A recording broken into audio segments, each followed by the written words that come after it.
Hi everyone and welcome to Everyday Conversations. I'm your host Amin Mombani. Today is the first episode of Everyday Conversations where I am bringing in the guest itself.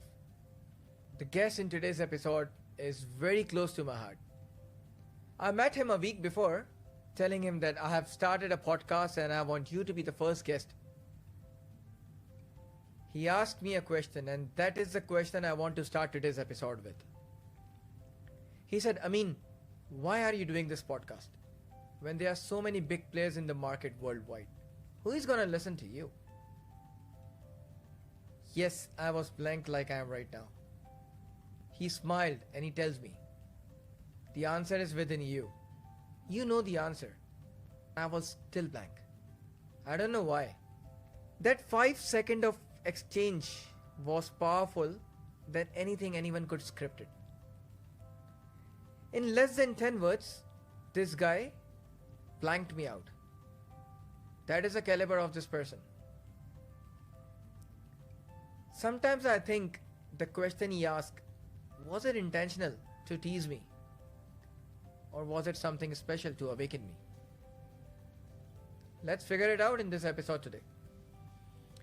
I met him in a conversation circle, creation of his own, Awesome Walkers. I saw him working over there, not performing, just listening. I sat with him a couple of times when I was lost, when I wanted to find my way out, when I wanted to find the clarity. I call him my mentor since then. He is an executive coach, a TEDx speaker, and a founder of the Clarity Game, a creation of his own. Samir Geepee, welcome to the house. Welcome to Everyday Conversations, first episode.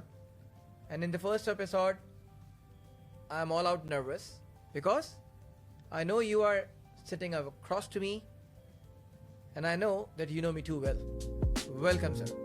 Thank you, sir. I'm really happy to be here, and I'm so happy to actually be on your podcast because I remember how you used to support when I was doing Awesome Walkers. You used to bring in the camera, the crew, you used to sit and listen to those conversations. And today to see that you are hosting your own show and you're having these conversations and you want to actually make an impact, I'm just so glad that I can be a part of that journey. So thank And you. that's the thing that the today tables are turned. You are sitting on that seat and I'm sitting on this seat. That's what you think. That's the problem. That question you asked me that day, I have been sitting with that question ever since. Even, trust me, the same night I didn't even sleep properly. That this person does everything better by just asking a question to make someone blank.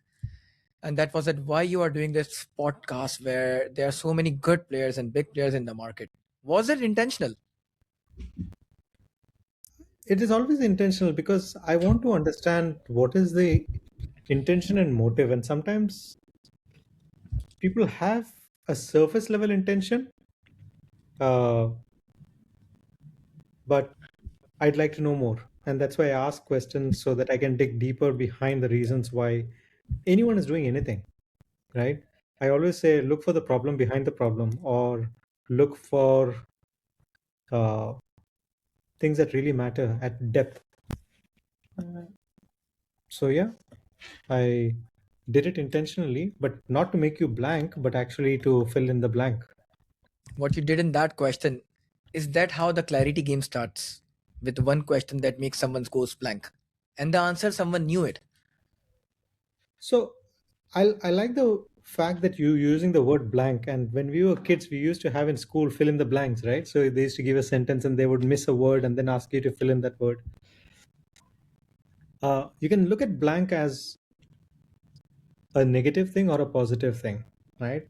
And I don't see it as either. I see it as an opportunity thing, right? I see it as an opportunity for us to explore what is hidden.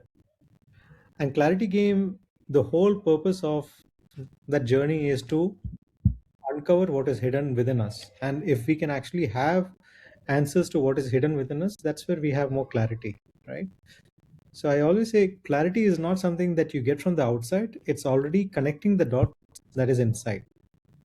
There are already so many experiences and information that you have gathered over life, and it is about connecting these dots. That's why they say, clarity is already within. Uska matlab kya? What is the meaning of that? The meaning is that True. the experience and the information and the knowledge is already there. Clarity is when you connect them, and sometimes that connection is not happening because one is not sitting down to reflect on it. So if you said you did not sleep that night, what your mind was doing at night was trying to connect the dots. It was trying to look at your experiences and information and see how does all of this connect together to give a meaningful answer. Right. So the world sees you today as a coach. You have been speaking in TEDx as well, a leader also, a thoughtful leader. I've been seeing you in BNI with your presentations, and I was totally inspired by you, impressed by you. But you did not start here. I looked up your profile. For sure, you have moved through many different fields, many different capacities, from project management to hospitality, and then entirely different professional. So before coaching, before these all stages, there is a point in your career where you start genuinely thinking that, okay, I'm lost or I need to do something different. I have always gravitated towards doing things that brought me joy. So everything that I did in my life was something at that point of time that brought me joy. And the moment it stopped giving me joy, I fired myself from that position or role, whether it was given to me or whether it was something that even I set for myself. It didn't matter if. So when I went to China and I was doing my own business, and I did that for 8 years, the day I realized I don't like this anymore, this is not my journey, within 2 weeks, I left the country after selling my company and moving everything, moving my family back to India, everything. So my tolerance level for doing things that does not bring me joy is very low. I'm always gravitating towards what brings me joy. And when I reached the age of 39, what I was sitting and contemplating is what does the next chapter of my life look like? What should I do with everything that I have? And that's when I discovered the world of coaching when I was 39, 40. And then I realized that everything that I was doing in my life was preparing me for this. So I look at everything that I did. When you look at it, it looks like I didn't have clarity, but nobody operates from having clarity about the future. They only operate from the experience that they have. Because you are someone I know that is very good in starting a conversation. And in fact, you named also as a conversationalist. So how do you got these all things from, like listening, conversation? It's interesting you ask. When uh, I had interviewed RJ Kritika Rawat, I think you were there in the room that day when I had interviewed her. And I was having this conversation with her and asking her about her life and journey. And she mentioned about how she just loved to talk. And then she tried to figure out what she can do as a career. And then she discovered the world of radio. And she was just going on about her life and story. In that moment, I asked myself, what is it that I love to do so much? What is it that I get appreciated for all the time? What is it that I have been doing effortlessly? And the answer that came to my mind at that moment was conversations. People come and talk to me, uh, open up to me, share with me things. I help them have a deep impact after the conversation they have with me. So I started owning this whole domain of conversations. And when I realized that my name, Samir, means the one who has interesting conversations in the evenings, I was like, I was born to do this, man. I mean, so I really decided that I will become a student of conversations. I'll start studying conversations. So I wrote a book on conversations. I built the game Clarity Game, which is around conversations. I adopted my life to revolve around conversations.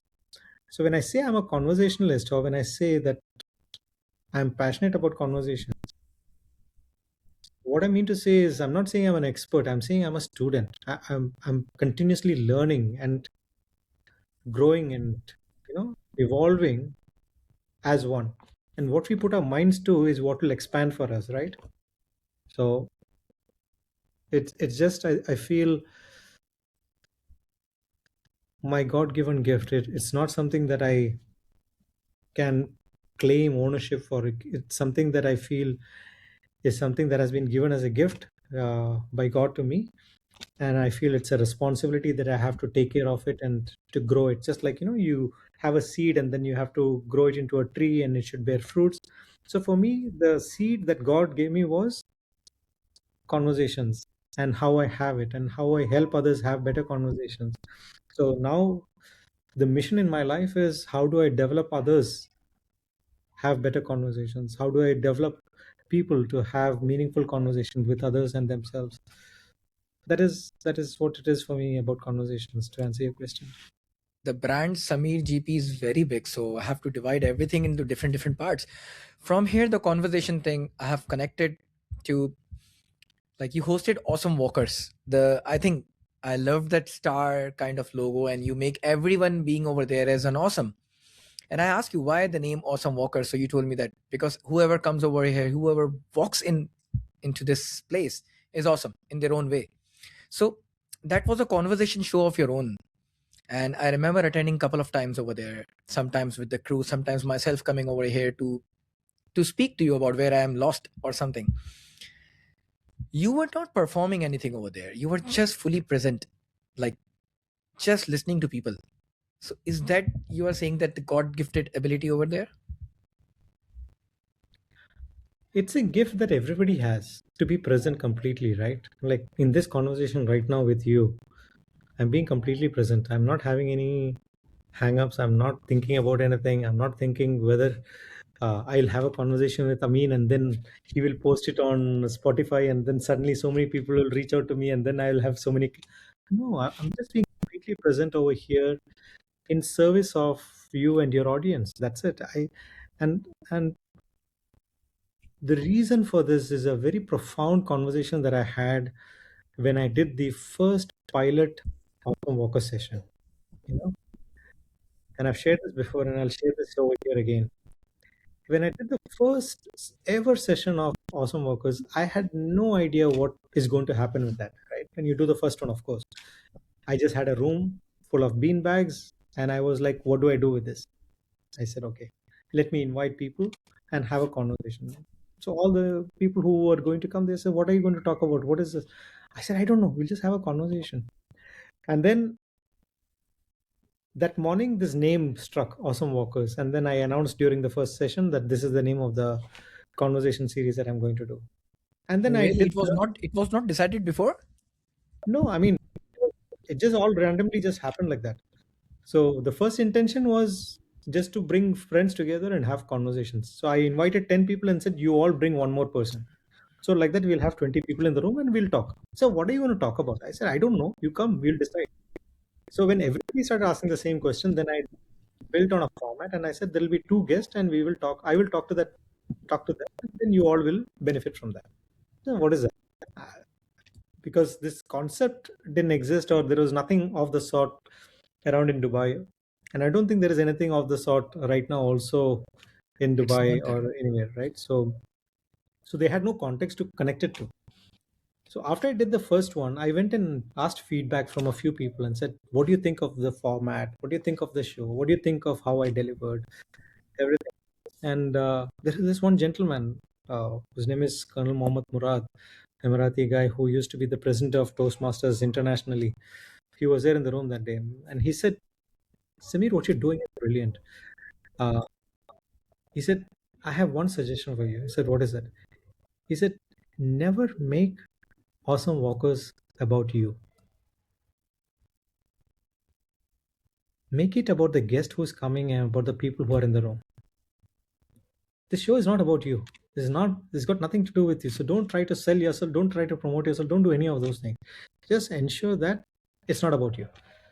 So what you saw was that mentor speaking to me, which I carried with me throughout my journey of Awesome Walkers, and after that into my life, in everything that I do, in every leadership role that I take up, or everywhere that I speak in a room and speak to audience. It's not about me right now. In this conversation, it's not about me. It's about you and your audience and what my life and lessons can benefit either you or someone who is listening to this.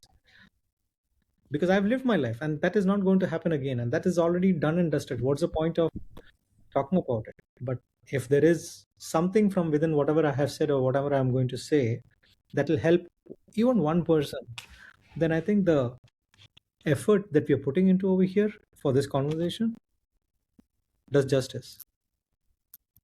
But I think so there is something in you actually, your aura, that everyone is connected to you.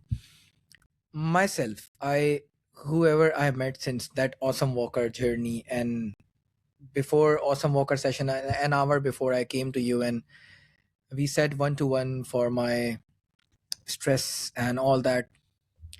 I remember till now, whoever I met, in fact till today, whoever I met, I just call everyone, I tell everyone that okay, Samir GP is my mentor, not an official written somewhere, but yes, I always call you my mentor. And not only me, many other people also do. You do some magic, or I don't know, it's your aura or your vibes, I can say, or your energy which is connected to people, or you understand exactly what they are going through and then you provide them a solution. I don't know. Is there something like that, or someone have said you before? While you're sharing that, so I cannot claim that I am having an aura or I'm working on creating an aura or anything, right? But the one thing that is coming to my mind is perhaps we are living in a world where the more people we see around, the more they are selfish, the more they are concerned about themselves and their needs and their wants and what they want to achieve, etc. Right? It's more about them and not about others. So maybe it is about that I genuinely care about other people, which is what is showing up in uh, how you or somebody else feels about whatever you're sharing. But I have no claim to that is my agenda or that is what I want Amin to think or Amin to say to other people. It's never been my goal or agenda that you will go and tell people Samir is my mentor or somebody else will say Samir has an aura. It's not ever been something that I have worked towards. Let's go deep. uh, Most people I know, in fact sometimes me as well, we are running fast and going nowhere meaningful. We don't know where we are going, and sometimes we should ask ourselves the question, who am I in front of people? So when someone comes to you like this, kind of lost, how do you tell if they are truly lost or they are just distracted? Because these two are two completely different problems, and that need to be having a complete different solutions as well. What do you think about this? So you know me by now, right? I don't give answers. I only give questions. So if somebody is we are coming to not me and playing say, we are not playing this question answer game with each other today. yeah, I know, but Today what I I am mean to asking say is question, then you are answering. definitely. So what I mean to say is if somebody is standing in the position in front of me, I'm not going to give him answers. And when I give him questions also, I every individual is on a journey of their own. No two people are traveling the same journey. There's no two human beings that are traveling the same journey. The the mix of situations in their life are very different for everyone. Parents, family, experience, education, siblings, money. You put the whole mix together, everybody's DNA is different, not just fingerprint, but life print, right? Everybody has their own unique life print. And when everybody is going through their own challenges and own things that they have to overcome, each one will do it from their level of awareness. And the more their awareness expands, what happens is their actions will expand and what they will do will expand. So when someone comes to me or I'm in conversation with someone, my goal is always to see if I can support them in their journey of awareness. right? And as they move along, what happens is they will keep expanding as a person. My goal is not to fix them or show them the way or help them reach the destination, because the journey is the destination, right? The journey is the destination. You done Spartan, you done races. Reaching the finishing line is not the goal. Going through that 5 kilometer, 10 kilometer, or going through, you know, Mount Everest, you can take a helicopter and reach the top of the summit. You don't have to climb all the way up. The journey is the destination.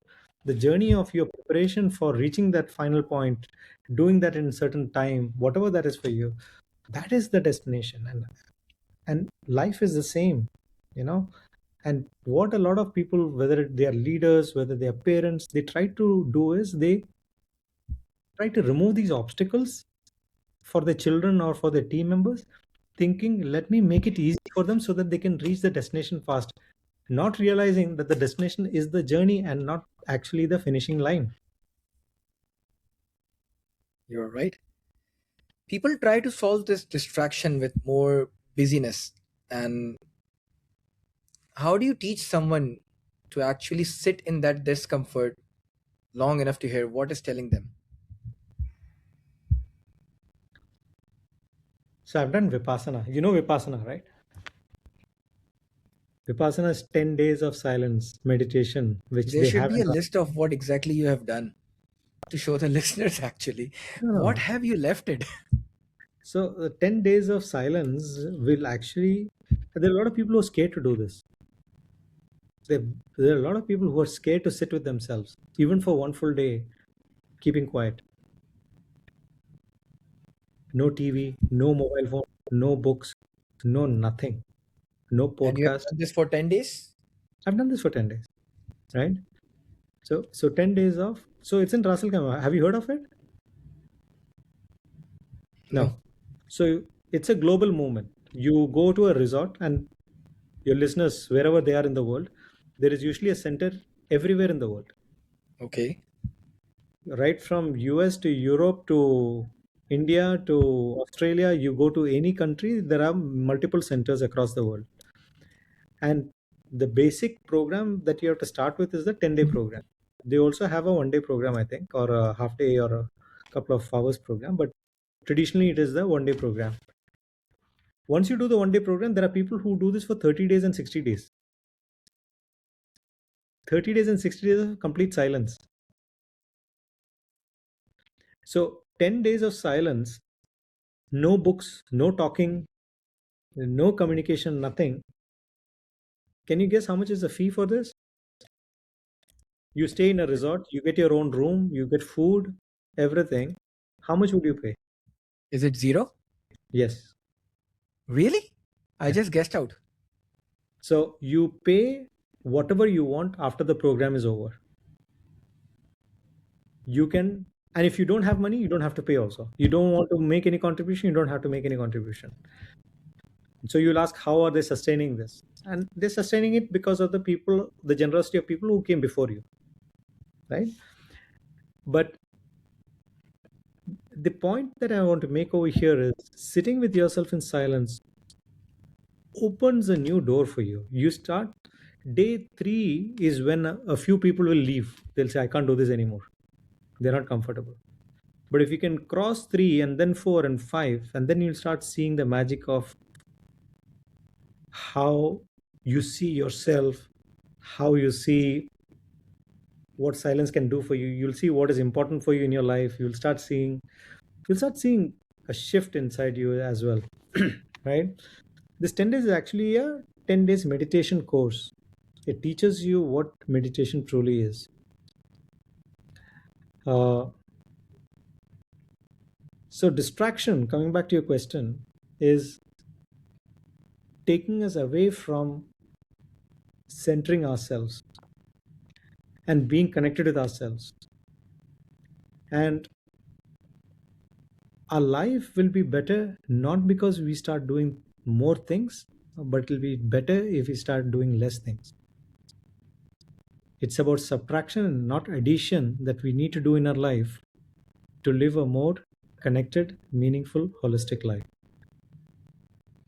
And if I'm not wrong, you said Vipassana, where you are away from the tech, the gadgets, the whole day you are sitting alone with yourself, right? So it's a program. You go in, what they will do is there is a complete schedule. You'll wake up at this morning, you'll have tea, you'll go to the meditation center, you'll do meditation, guided meditation. Then you'll come back, you'll have breakfast, then you'll go to your room, rest for some time. Then you'll go back, have meditation, then you'll come back, have lunch, then you'll take rest. So the whole day is a complete schedule for 10 days. I think I've heard this word a lot during Sadhguru's conversations. Okay. He has used this Vipassana a lot because he have been into that Yeah. guru thing. So I think I've heard this word, but yes, the clarity of this word comes from here when So you if said you or that. your listeners or anyone want to explore this and you want to reserve and book yourself to go to a center, it is dhamma.org. dhamma.org. If you go to the website, it's a global website, and you'll be able to put you can put it in your show notes also. You'll they'll be able I'll to put this in show actually notes. Yeah. they'll be able to register in advance. They can't go to a center and say I want to take part. They'll Okay, so have they have to. limited seats for this. Yeah. So the number of people who can register is almost always booked out very early. So two Okay, months, 3 months in advance, you will have to apply for the schedule. Schedule always opens up only 2 3 months that means before. you are saying that still people are going for this thing in Dubai, in UAE as well. So when I wanted to apply for this, I was in the UK just after COVID, and I wanted to apply in the UK centers. It was completely booked out. So I had to apply for the Ras Al Khaimah center where availability was there, and then I flew into UAE to attend this. So it is it is a very very popular thing, and if you go to the India center, so here I think they take around men and women they're separate, but each one I think around 20 30 people they take. I think Okay, the India centers I think they take each cycle I think they take thousands of people. The thousands of people who go in for the Vipassana main center, uh, Ratnagiri I think it is in, near Pune okay. or somewhere. Yeah, yeah. So when you talk about distractions, that is the one thing that comes to my mind, which is how do you train your mind to be in control? How do you train your mind to be present? And it is for us to recognize our mind is like a muscle.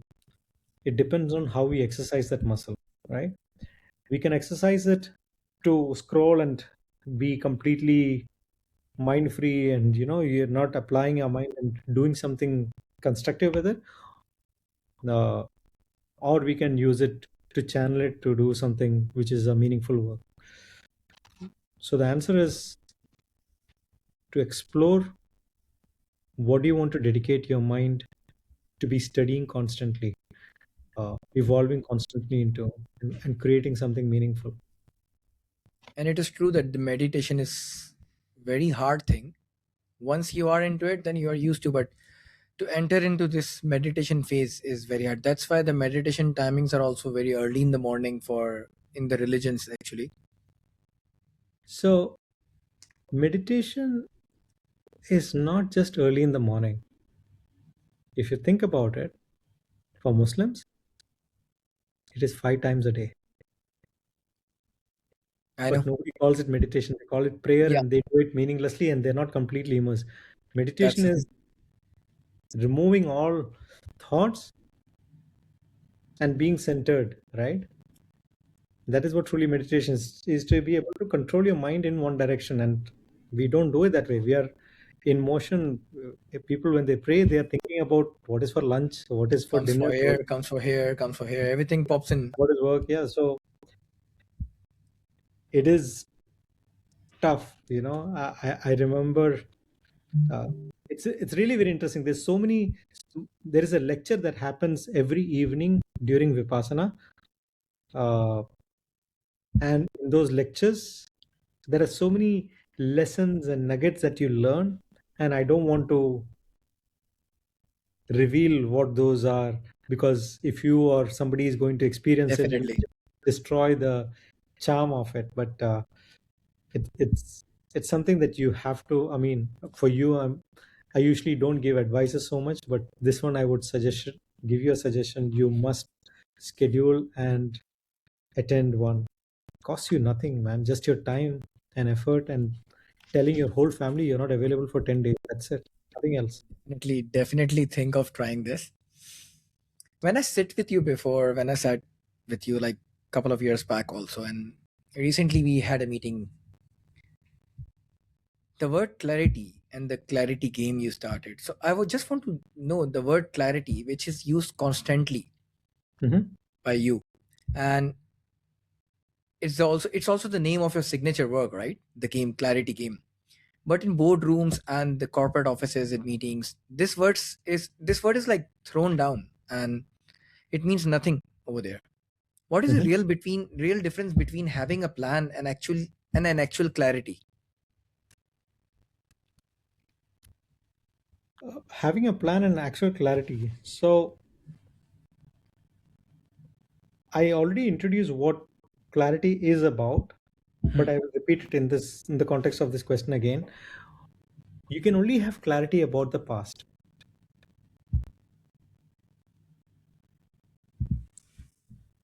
You cannot have clarity about the future because the future is unknown. It's not in your control. You're not God, correct?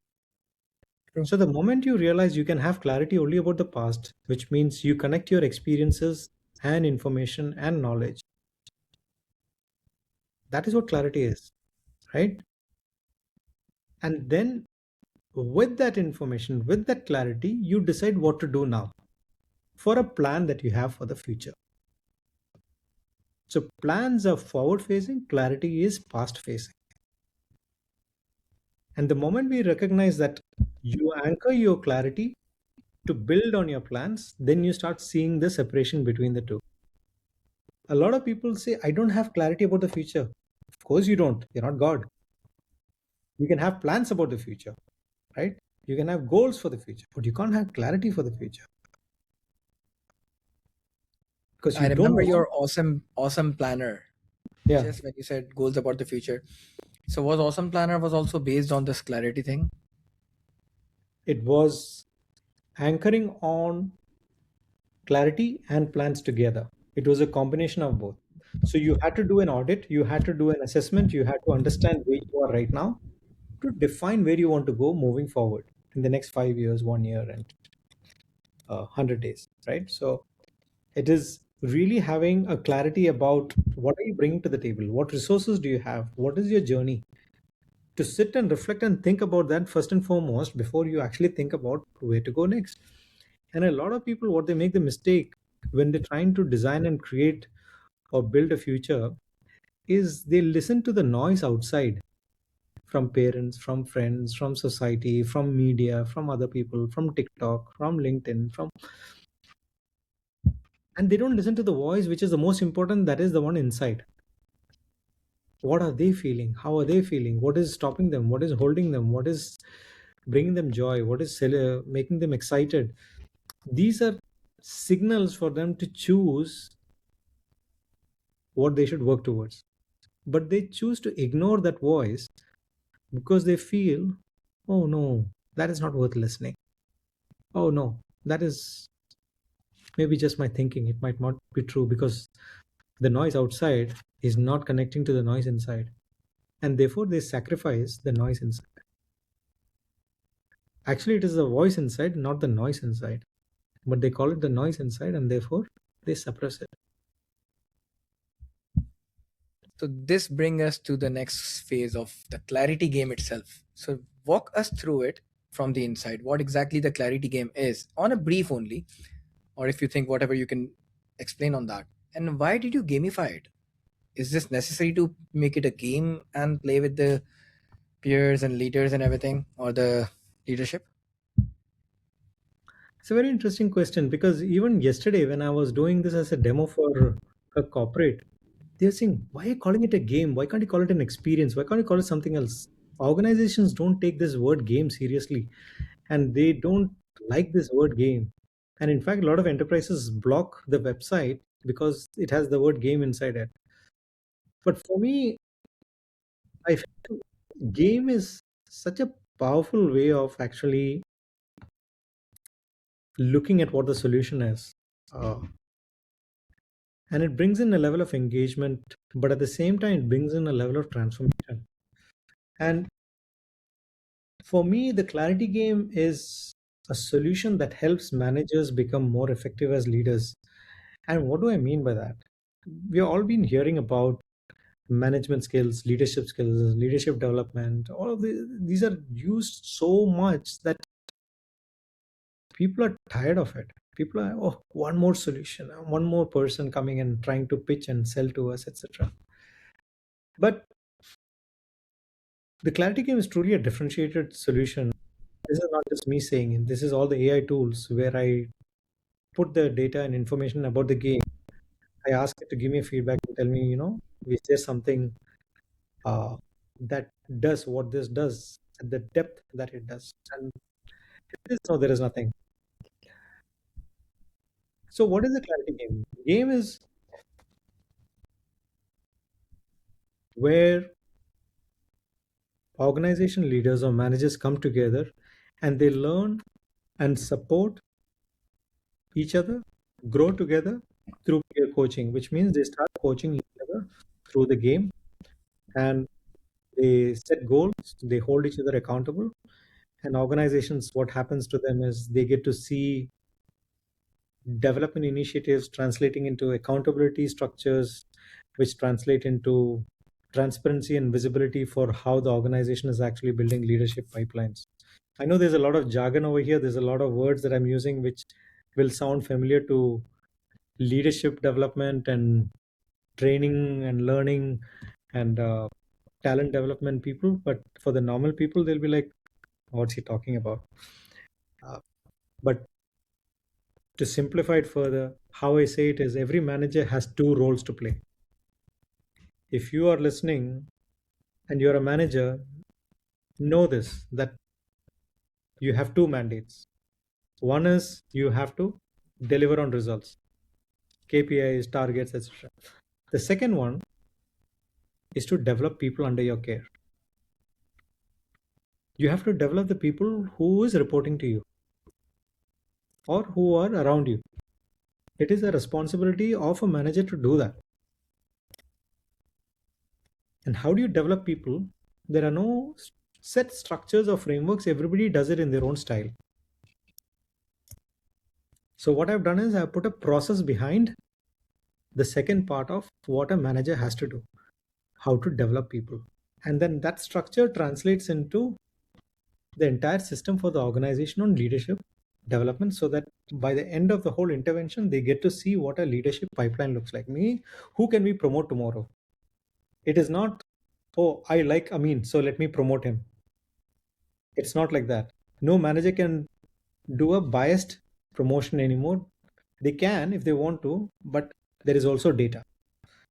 So it becomes a data driven approach of how do you identify leadership pipeline from very large organizations. So that's what the clarity game is. It's really about empowering people to really take care of people, have better conversations, improve the quality of conversations, improve the quality of the questions they ask. Because, like you say, you say, Samir, you ask great questions, and I want to transfer that capability in other people. How do I transfer this capability of people also developing the skill of asking great questions? If you want someone to build a muscle, you send them to the gym. So if you want to help someone build better, the ability to listen deeply and ask better questions, you get them to go through the clarity game. So for the skeptic listening, the senior executive who thinks that this sounds like a soft skill workshop. So what actually changes in a team that goes through this? Like you said that they teach their leadership, they are data driven uh, appraisals and all these things. So is that the only thing the clarity game does with the leaders, or they grow the leaders, they make the leaders? That's that's a great question. I mean, that's a great question. Thank See, you're you. asking great questions now. It was decided to be scripted, but I don't know, somehow sitting in front of you, Something clicks that okay, do not be scripted. And I know the day when you told me it should be unscripted, I was like, okay, I just took the points and then I okay, let's see. Yeah. So what it does is not just people coming in and playing a game. What it does in organizations, it starts breaking silos and building trust. And how that happens is they start having conversations like they have never had before. When someone opens up to you and shares in front of three other people their challenges, and it is a structure and a process driven approach, where have you seen this happen before? Nowhere. It would not, and it will not happen in organizations until there is a process driven approach. Now you can put a process in place, but I felt it will become more easily received when people know it is not a process, it's a game, and it's a competition, and they are winning the game, and they're competing to win the game. So that's why for me, putting the name and keeping the name was so important that in fact, I registered my company's name as the Clarity Game Company because of that. I'd not even sacrificed my company's name. I could have kept the Clarity Company or something, but I said no. Mm. Even the company's name is going to be the Clarity Game Company. I wanted to push back on all those people who say, Samir, this will not work. I want to prove them wrong. It's going to be a hard journey, I know, but I'm willing to go the battle, to prove the skeptics wrong. I can say all the best to you in this, but I know you very well that you will definitely take this long. It's your own generated thing. I've heard somewhere the organizations don't struggle because of lack of content, lack of talent. They struggle because people don't think, they don't talk together, they don't take ownership together. Especially in the GCC where hierarchy runs deep. How do you break a blame culture with threatening the whole structure? Without threatening the whole structure, sorry. So I'll rephrase it.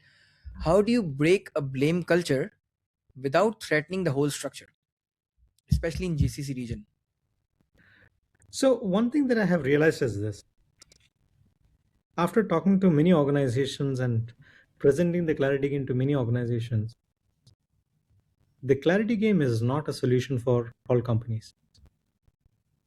It's not a solution that is a right fit for organizations where they like to work in silos, where they like to work in hierarchies, where they like to work without trust, where they like to work by keeping politics in place, where they like to work on deliverables. They don't care about people development. They just care about numbers and profits and sales, and that is the only concern that they have. And they are like, that is what really matters for us. We don't care about if people are developing or not developing.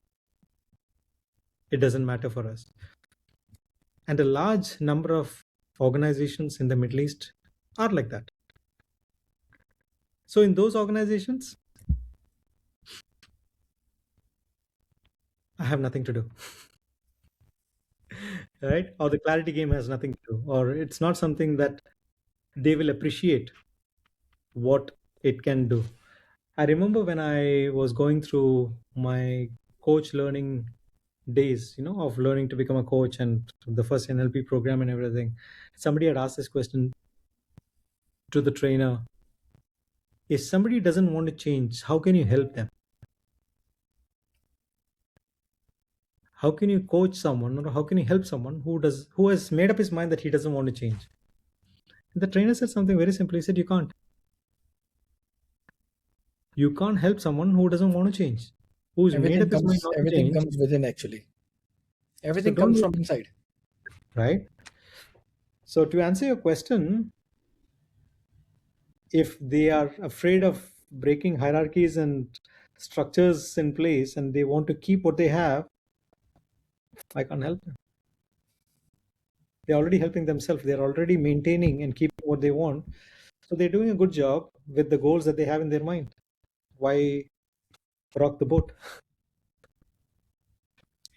I was, when I was preparing questions for you, and when I was searching about the clarity game, the leadership, and all, a number came in front of me. I want to bring in front of you actually that the Gallup's latest report found only 20% of employees worldwide are genuinely engaged in 2025, costing the world economy an estimated $10 trillion.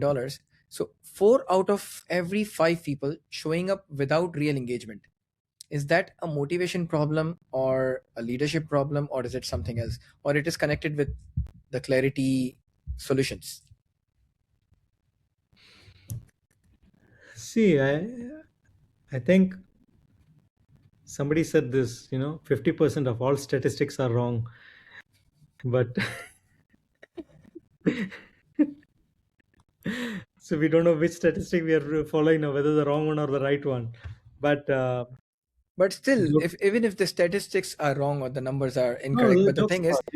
Yeah. Yeah. yeah, I know, but the thing is that a motivation problem? Because in every company, either in GCC or in Asia or in Europe or in America, everywhere, people are like showing up without real engagement.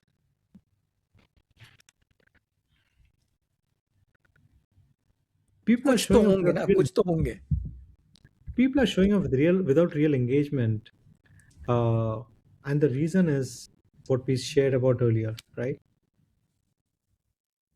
And I'll frame it in a different way also, which is people don't quit their companies or their managers. I mean, their leaders. They quit their managers, right? They quit people who are only focused on delivery, who don't see them as humans, but see them as only somebody to deliver on targets.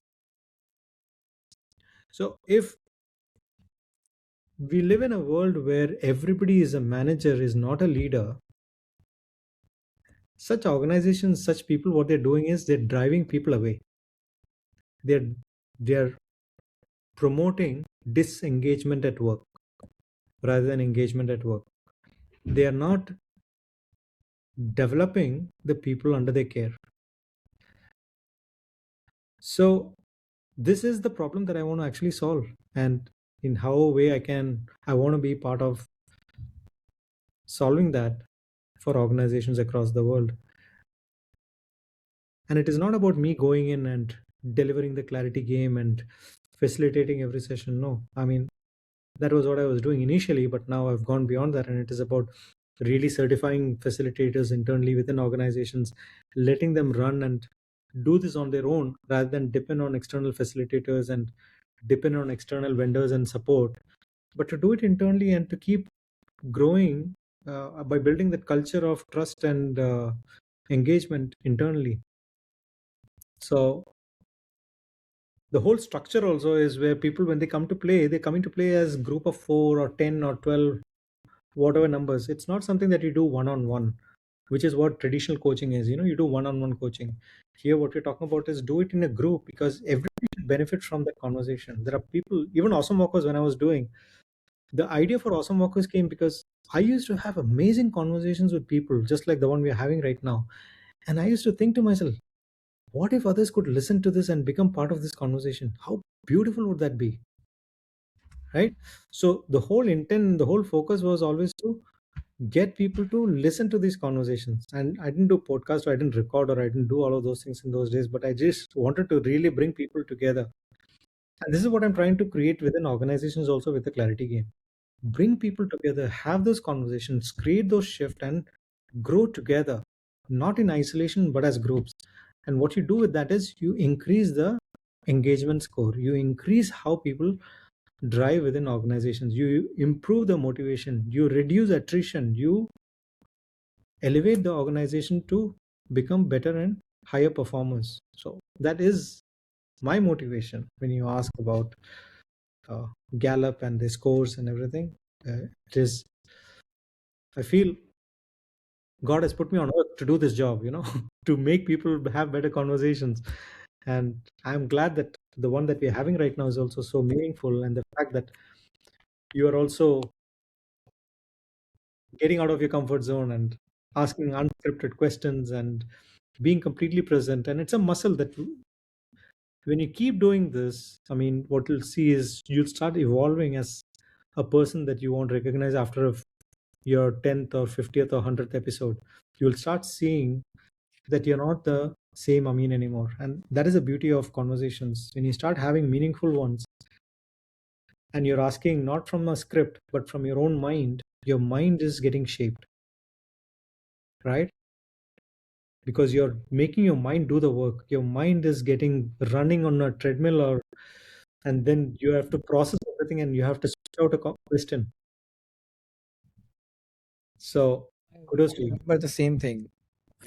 After the sessions of listening your awesome walker, and even after that, when you gave me the awesome walkers other conversations to edit and all that, so I was keep on listening to those conversations. And I remember, whenever I'm going to see you, I know I have to take out 1 or 2 hours of my time, because I know sitting with you and conversing with you is so amazing. And that teaches me to converse with people. And when I'm sitting with people, or when I'm somewhere, I start conversing with them. I got this from you, listening to people and start conversing with them.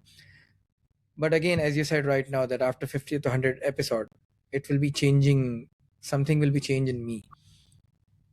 This podcast was I was about to start couple of years back, but again I had same thought in my mind that I don't have any expensive studio, I don't have any expensive gear for this. And then I thought for a while, and I was like, recently, this last month, I was sitting and I was thinking, for an unscripted script, for a real talk or real conversations, do I need all these things?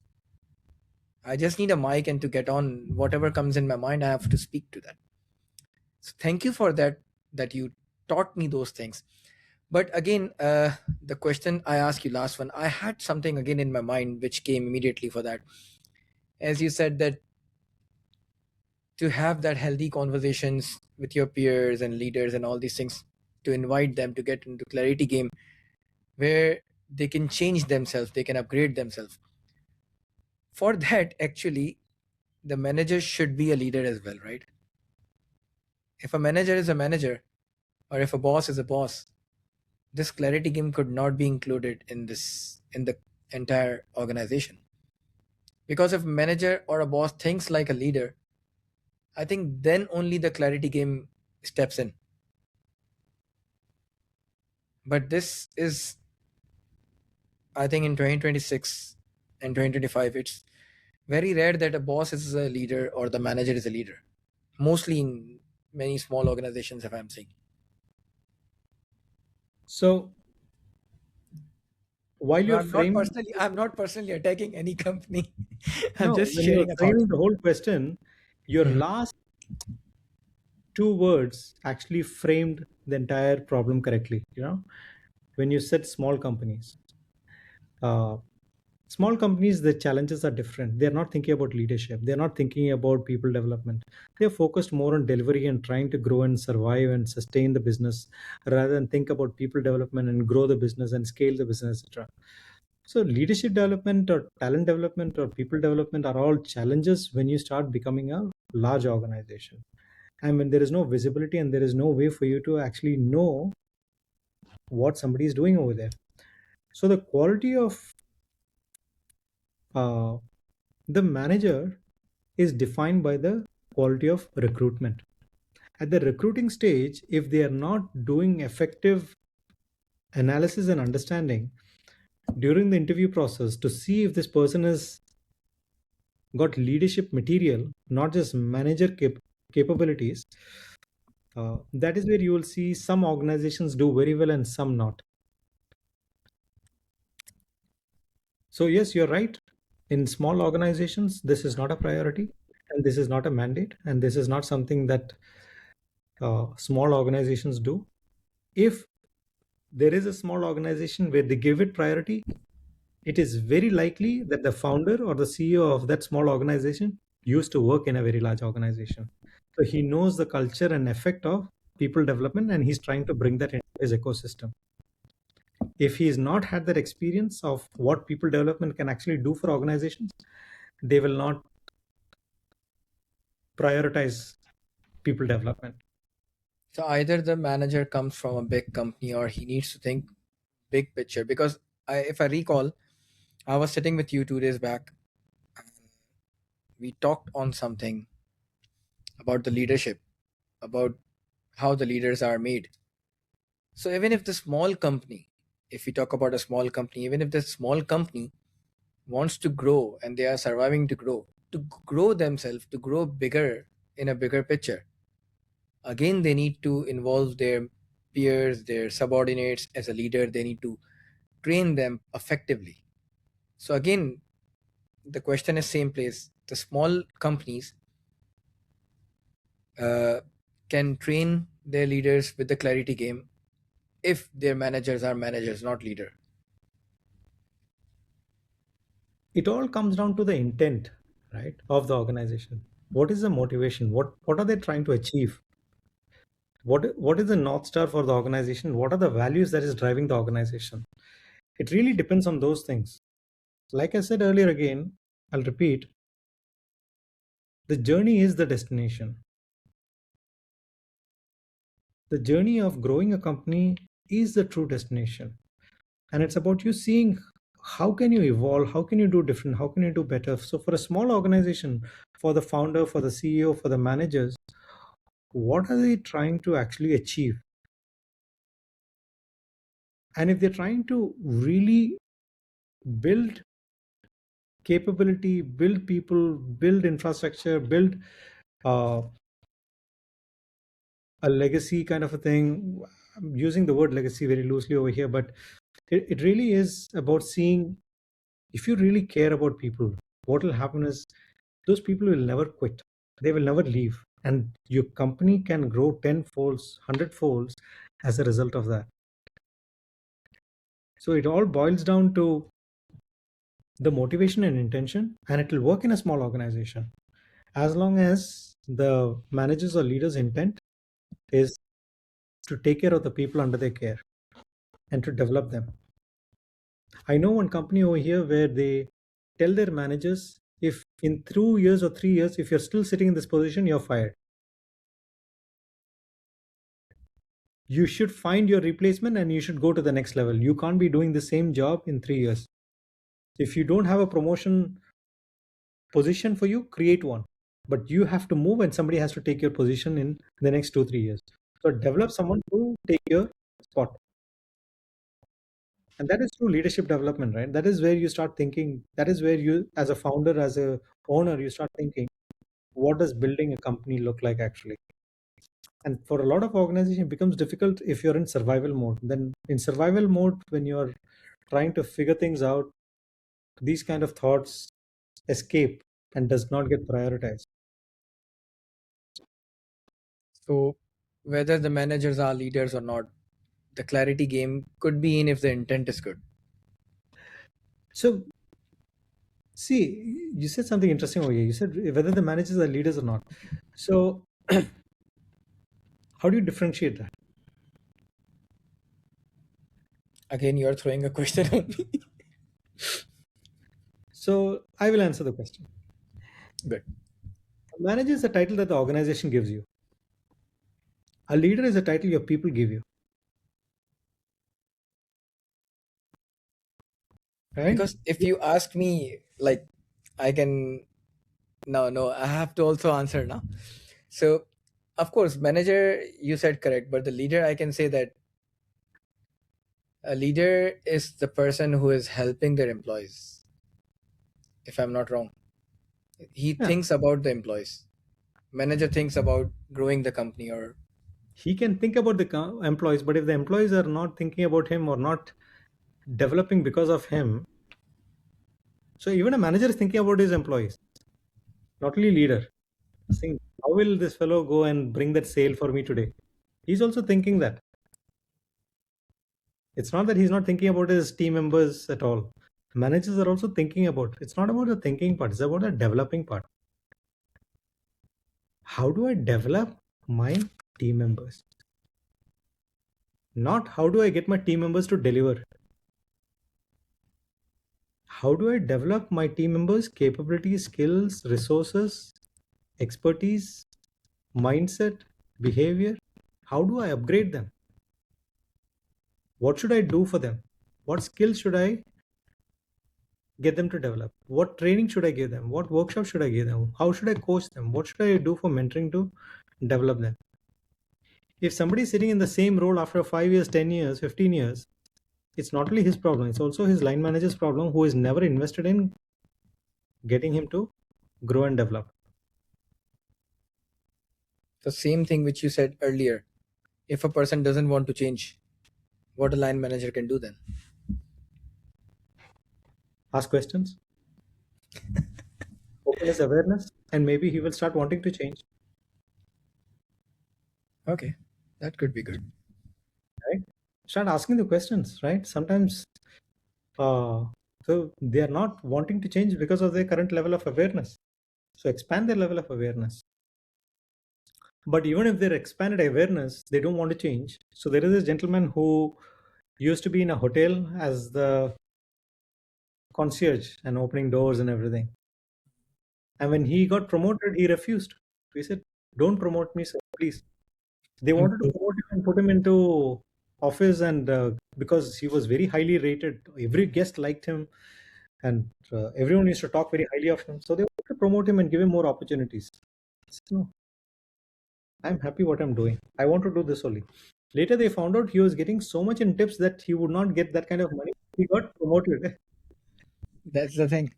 So everybody has their own motivation, right? Everyone has something that is driving them to do certain things. And the moment you are able to identify the drivers and the motivators for each individual, you're able to support them in the necessary way. Artificial intelligence, AI, ChatGPT, Claude, Gemini, DeepSeek. There are too many things tools right now. So these tools that can now analyze your personality, suggest you the life direction, build coaching frameworks, and everything for free. You just have to wait if you are not upgrading, so you have to wait for some time, and then again you can put on all your details and it can summarize the plans for you 24 hours a day. Can AI replace Samir Geepee? So So every individual has a unique human framework and it code cannot that they be. bring to the table. AI cannot replace that. AI cannot replace the relationships. AI cannot replace your intelligence. AI cannot replace your empathetic stance that you take in situations. So AI can only do what information or knowledge can do. But what you do with that is up to you. Even when you're writing an email, you can use AI. You can get 10 different options, but you're the one who choose one and say, let's go with this one. And that's what makes it you. So we are putting our thoughts into AI to recreate something which we wanted. So for that we can use AI, but AI cannot replace a human, right? So when you're saying AI cannot replace a human, AI can replace human tasks. AI can replace human certain capabilities. Or a working speed, we can say.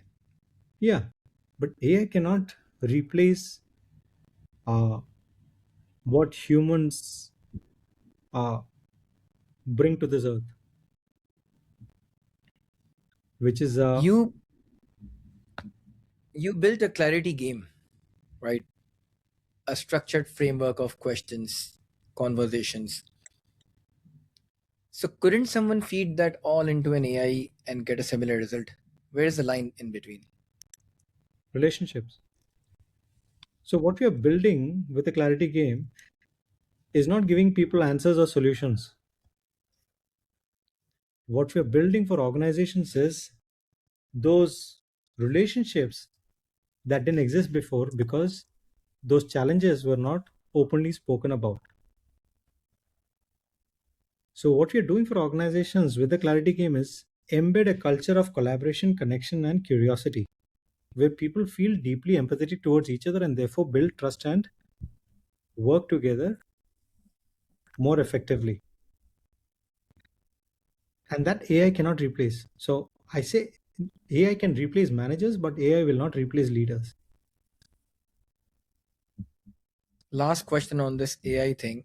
And it's for the young coaches, the young professionals listening right now who are worried about their future, because if everything in this world is right automated right now, what do they need to build in themselves right now that AI simply cannot touch? I would say the ability to have better conversations, right? The conversations with feelings. Better conversations, whatever metric you attach to it is fine, but it is all about conversations. The conversation you have with yourself and those with around you. And a lot of youngsters are not having those conversations. They are not developing that skill of having those conversations effectively. They are so glued to their mobile phones or having the conversation using apps and other things, because of which, when it comes to human interactions, they struggle sometimes. They avoid a lot of times, and they don't know how to have hard, difficult conversations. They don't know how to handle difficult situations, because of which they have not so great conversations with themselves, which leads to depression, anxiety, stress, and all these, which you're seeing more and more prominent in youngsters today. So it is really about being more mindful about conversations, and not just conversations, but everyday conversations. I love that you have given it the title Everyday Conversations, because Thank you. every day we are having conversations. Every single day. Even if we don't meet someone, we are having one with ourselves. So it's a very powerful reminder that you're giving to everyone, even though it sounds very simplistic, everyday conversations, but it is something that every human being on earth, if they are breathing, they're doing. And what you're doing is you are asking them to be mindful about it and elevate the quality of those everyday conversations. What that means is you ask yourself, on what metric do you want it to improve? Every single day ask, how can I make my everyday conversations better? Whether I'm having with my wife, my children, my colleague, my boss, my vendor, my supplier, my customer, how can I improve the quality of my everyday conversations? And So when we are, finally, Samir GP asked me a question which made me blank, and now he replied the answer also right now. You hold space for so many people. Who holds it for you? Who is your protocol when your own clarities disappears? Or was there a season in your life where everything felt unclear, and then later you realized that season was actually the most important one? for me, I always surround myself with mentors who ask me tough questions, who challenge me, who help me grow. And simultaneously, I have two or three or four people around me who I reach out to and who I ask and share and unpack and offload and ask them to challenge. Even today morning, in fact, I was having a conversation with somebody who I was having a conversation for the very first time. And he was saying, Samir, I'm sorry for being so blunt with you. And I said, thank you for being so blunt with me. And this is an idea that I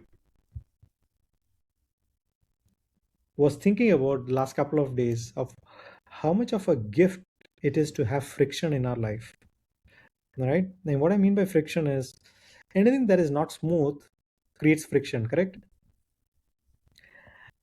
And when I look back at the clarity game and when I look back at my own evolution, I have grown to where I am because of the frictions in my life.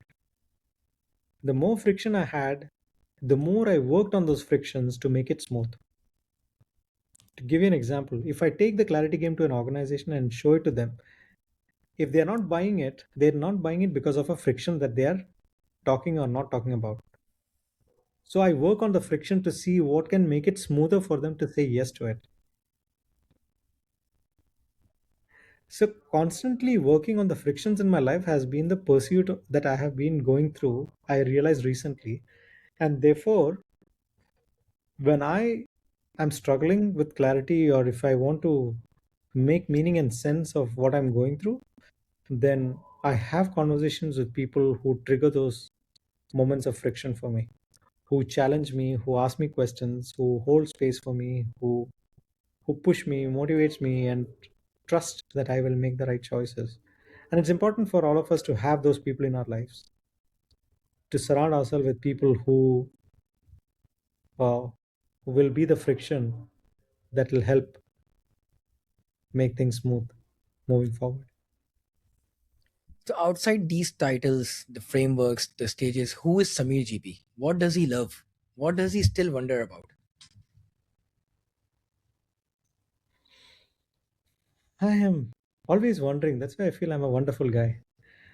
But You are a wonderful person. no, I'm just kidding. I'm just playing with words over there. But I'm constantly wondering about conversations. I'm constantly wondering about human emotions. I'm constantly wondering about what is it that I have not yet thought about that I can think about more and help others with.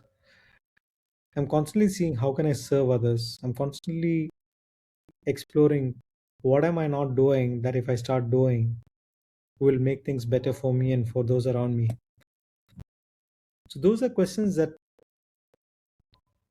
is constantly on top of my head, constantly in my mind, constantly that I'm working on. Uh, and that's why I feel I'm not going to retire. I'm not going to hang my boots if I have a lot of money and say, I'm done, because what I'm doing, I don't feel it's work. It's a mission that have been entrusted upon me by God. And the most beautiful part is this realization that my product has been evolving every 2 3 months at a very drastic level. In fact, when I showed the product to a friend of mine today who had seen it about 3 months 4 months back, she was saying, Sami, you always reinvent yourself, you're always creating something, and the fact that you're doing it only with the clarity game is amazing. You're not distracting yourself, you're not trying to do different things and create new things. Even within that one small thing that you're doing, you have been able to go so deep and create something so rich, is magical. So what consumes me is how do I take the clarity game across the world? How do I help organizations across the world build more leaders? How do I help managers realize that they're not only interested with delivery, but also developing people under their care? And how to really care for those people, how to actually use a process, a system, an approach that will allow them to do it beautifully in a fun manner, in an engaging manner. So that is what consumes me. That is who I am behind all these titles or anything. I'm just a guy who wants people to have better conversations. I had a question earlier with someone a couple of years back. He was a personal trainer. He taught me something and he said that even I had a coach, I had a trainer. So I thought that that only fits in the capacity of a fitness gym trainer or somewhere. But as you spoke now about when I asked you that where if Samir GP is lost, where is he going or what who is there to control him? And he said that okay, yes, you also have a couple of mentors where you open up with them. So that is the area of your life where a coach also needs a coach. So, what is coaching? It's very good to define what coaching is, right?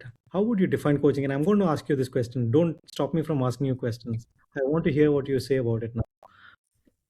How would you define what coaching is? In simple words. Don't complicate it. Simple words, one sentence. To upgrade someone or to enhance his or her capabilities, to polish them. So, what happens in coaching in one sentence? You learn different things from your mentor or your coach. So, how I answer this question is this: coaching is really about thinking about your thinking. That's it. When we are operating, we think and we do things. In a coaching session, what you do is you start thinking about that thinking. You start reflecting on your thoughts that you had and the ones that you're having and the ones that you're creating. And then you are able to detach yourself and look at your thoughts to assess and evaluate if there is a better way to do or better way to think, so that you can actually get better results. So if your coach is not getting you to think about your thinking and he's just showing you a better way to do things, he's not a coach, he's a mentor. And if he's telling you exactly what to do, then he is not a mentor, he's a teacher. And if he's getting your business or something to grow and become better, then he's not doing any of those things, he's a consultant. And if the person is having a conversation with you and trying to fix your past, he's not coaching, he's only a therapist. So Coaching, therapist, consultant, yeah, teacher. so we have to be very clear about what a coach is, right? A coach is someone who makes you think about your thinking. Interesting. So, so if Sachin Tendulkar has a coach, his coach is someone who makes him think about his batting or his thoughts that he have before he does the batting, before he strikes the ball, what's going through his mind. And what coaching does is it strengthens the thinking, it strengthens the mind. When it strengthens the mind, your mind becomes strong. You're able to handle challenges, you're able to handle obstacles. While having this conversation, I mean, I'm so grateful to you. You're reminding me about how much I love conversations and why I should restart my own podcast and start doing these things again. So I thank think you. you really do that. I thought that you are already doing a podcast for I clarity, had but paused everything for some time, but now I'm feeling so. I trust wouldn't me say that uncomfortable. I am I, impressed from the conversations from you. And that's why I want you to be the first ever guest of my podcast episode, Everyday Conversations. I want you to bring in a way. And I was like, I don't know. I will text Samir GP that, Bhai, can you be the guest on my podcast? And first of all, he will be throwing me like bombs and bombs and bombs of questions. And then I know I can convince him. I have a relationship with you like that. I know I can convince you. And he will never say no to me.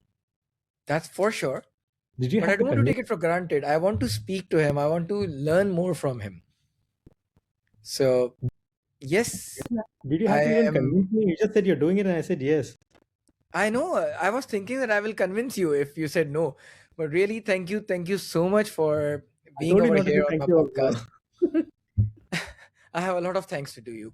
I have a request. I want to be on the 100th episode of your show. So you can come before that as well. On the 50th also, I think so. Okay, 50th, The 100th, first, 150th, 50th, and 100th. every I will be there. I'll be the Definitely. guest. You are the backbone. You are the backbone of this. No, I just want to.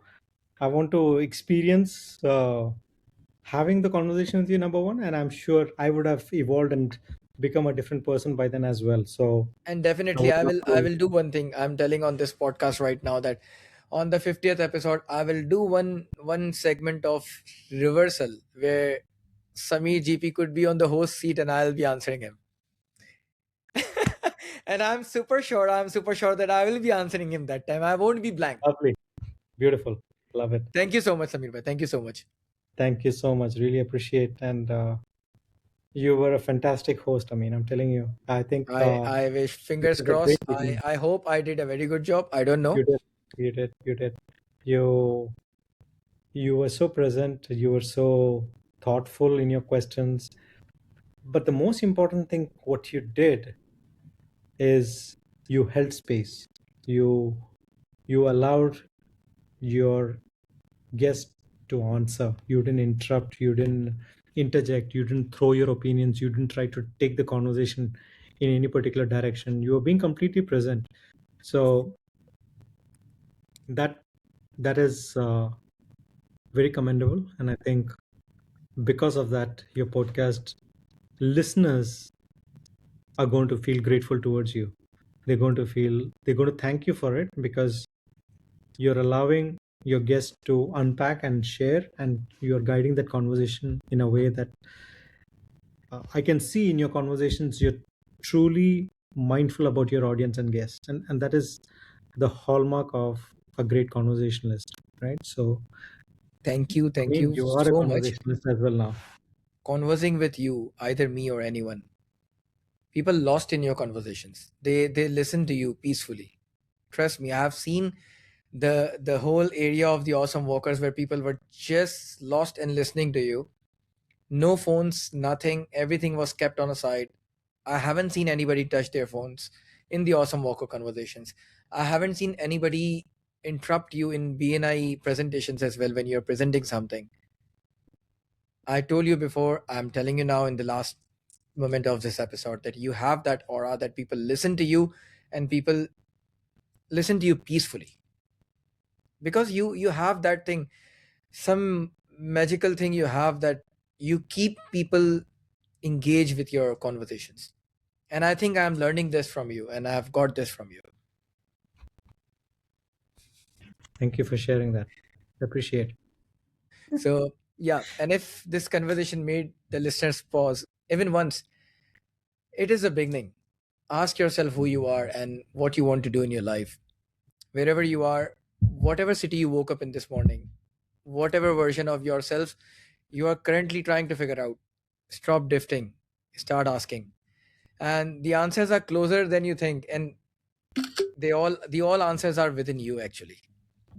You just need someone to transform it. You just need someone to open up, and you can easily answer yourself all the questions which you have. All of your details, Samir bhai, I will be putting down in the show notes, and also how to connect with you for the clarity game for the teams. I will put all your details in the show notes. And I'll see you guys on the next episode of Everyday Conversations. Thank you, everyone. Thank you so much.